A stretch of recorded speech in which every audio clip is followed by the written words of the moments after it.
जब आप अखबार उठाते होंगे तो आए दिन ऐसी खबर पढ़ते होंगे कि बेटी को जन्म देने के बाद घर वालों ने महिला को मार दिया, या फिर कुछ ऐसा सुनते होंगे कि बेटियों के जन्म से नाखुश होकर घर वालों ने उसकी मां को खूब पीटा। हमारे समाज में लड़कियों की भ्रूण हत्या तो बेहद आम बात है, लेकिन इन सब के बीच आज मैं आपके सामने कुछ ऐसी खबर लाई हूं जिसे सुनकर आपको भी शायद अच्छा लगेगा। एक घर में बेटी के जन्म के बाद लोग घर को ऐसे सजा धजा देते हैं मानो जैसे कि उनके घर में देवी का आगमन हुआ हो। उस घर में लोग बेटी के जन्म से खुश होकर ऐसा नाच गाना करते हैं कि जिसे देखकर समाज के लोग घर से बाहर आकर खड़े होकर उन लोगों को देखने लगते हैं। जहां एक तरफ लोग बेटी के जन्म पर निराश हो जाते हैं, वहीं दूसरी तरफ अगर एक परिवार अपनी बेटी के जन्म का जश्न मनाकर दूसरे को संदेश देना चाह रही हो तो शायद यह खबर लड़कियों के स्थिति के लिए कहीं ना कहीं आशापूर्ण है। नमस्कार, मेरा नाम हर्षिता सिंह है और आप मेरे साथ जनता जंक्शन देख रहे हैं।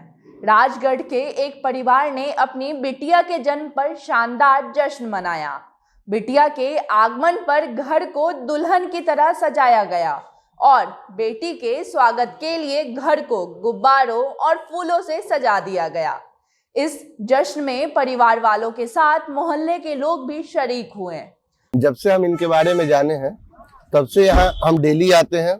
यहाँ पे कभी किसी दिन साबूदाना खिचड़ी, तो किसी दिन इडली, तो किसी दिन पोहा। डेली कुछ ना कुछ मीन्स सबसे हेल्दी अगर पटना में सुबह का अगर आपको ब्रेकफास्ट करना है तो आप आ जाइए पटना जू के पास, गेट नंबर 2, और यहाँ पे सबसे बेहतरीन सुबह का ब्रेकफास्ट आपको मिलेगा। पूरा मामला राजगढ़ के खुजनेर की है, जहां दूसरी बिटिया के जन्म पर ढोल नगाड़े बजाकर नाचते लोग नजर आए। बताया जा रहा है कि राम लखन प्रजापति के घर में बिटिया का आगमन हुआ। दूसरी बिटिया के आगमन पर उनका परिवार बेहद खुश दिखा। राम लखन प्रजापति नगर परिषद खुजनेर में अस्थायी कर्मचारी हैं। पहले भी एक बेटी के पिता थे और बीते 17 दिसंबर को उनके घर दूसरी बिटिया का आगमन हुआ।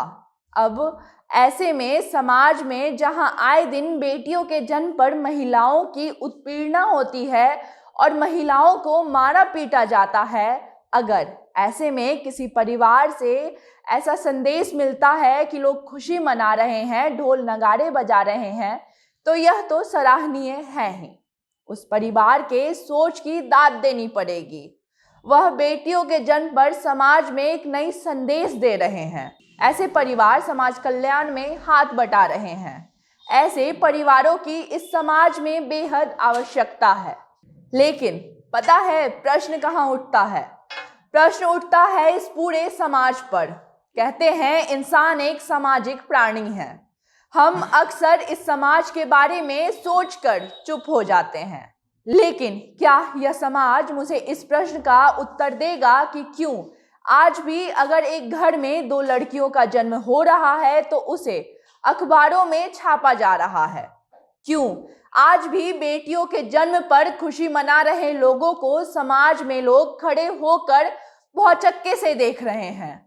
हमारे समाज में अगर किसी बच्चे का जन्म होता है तो उस अवसर पर घर को सजाना और खुशी मनाना यह तो बेहद आम बात है। अगर किसी घर में 2 बेटियों का जन्म होता है और वह परिवार खुशी मना रहा है तो कहीं ना कहीं हम उस समाज के तौर पर उस घर को निहार रहे हैं। कहीं ना कहीं हम आज खुद को मॉडर्न कहते हैं, लेकिन फिर भी इस मॉडर्न युग में महिलाओं की स्थिति के बारे में हम नहीं सोचते। इस मॉडर्न युग में महिलाओं की स्थिति है कि अगर किसी घर में 2 बेटी पैदा होती है और उसके माँ बाप जश्न मना रहे होते हैं तो उसे अखबार के हेडलाइन पर छापा जा रहा होता है।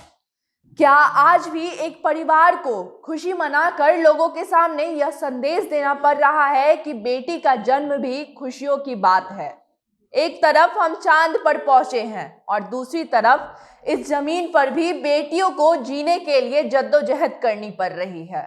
एक तरफ हम यह कहकर खुश हो रहे हैं कि महिलाओं की स्थिति तो इस समाज में सुधर रही है, वहीं दूसरी तरफ एक परिवार अगर बेटी के जन्म पर खुशी मना रहा है तो हम उसे अखबार के हेडलाइन पर छाप रहे हैं। मैं एक दिन का इंतजार करूंगी जहां ऐसी स्थिति हो जहां लड़कियों का जन्म होना और उस खुशी पर अवसर मनाना उतना ही आम माना जाए जितना किसी लड़के के जन्म होने पर लोग खुशी मनाते हैं।